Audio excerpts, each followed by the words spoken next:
Hello friends, ஒரே ஒரு நிமிஷம் ப்ளீஸ் எனக்காக இந்த ஒரு பதிவை மேலே தள்ளி விட்டு போயிடாதீங்க தயவு செஞ்சு.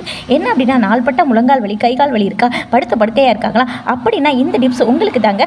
மருந்தும் இல்லை, மாயம் இல்லை, ஹாஸ்பிட்டல் போக வேண்டாம், மெடிக்கலும் போக வேண்டாம். அம்மா வீட்டில் இருக்க சின்ன பொருளை வச்சு சூப்பரான டிப்ஸ் யூஸ் பண்ணிடலாம். என்ன அப்படின்னா, தோல் உரித்த சின்ன வெங்காயம், தோல் உரித்த நாட்டு பூண்டு பற்கள் ஒரு 10-15 எடுத்துக்கோங்க. அடுத்ததாக ஒரு லெமனில் ஆஃப் லெமன் எடுத்துக்கோங்க.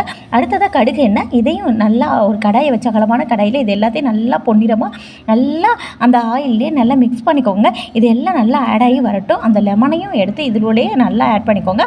இப்போ நல்லா ஒரு வடிகட்டி எடுத்துருங்க. வடிகட்டிட்டு அந்த ஆயில் உங்களுக்கு எப்போல்லாம் வலி இருக்கோ, கை கால் வலி, முழங்கால் வலி இருக்கோ, குதிகால் வலி இருந்தால் கூட இதை அப்ளை பண்ணிக்கலாம். மேல் வலி இருந்தால் கூட அப்ளை பண்ணிக்கலாம். இந்த மாதிரி ஸ்டோர் பண்ணிக்கோங்க. உங்களுக்கு வலி இருக்கும்போது நீங்கள் நைட்டில் கூட அப்ளை பண்ணலாம், இல்லை பகல் நேரத்தில் கூட அப்ளை பண்ணிவிட்டு லைட்டாக வெந்நீர் வச்சு குளிச்சிங்க அப்படின்னா அந்த வலி இருக்கிற இடமே தெரியாமல் போயிருங்க. கண்டிப்பாக இந்த டிப்ஸை ஃபாலோ பண்ணி பாருங்கள். டாடா, பாய்.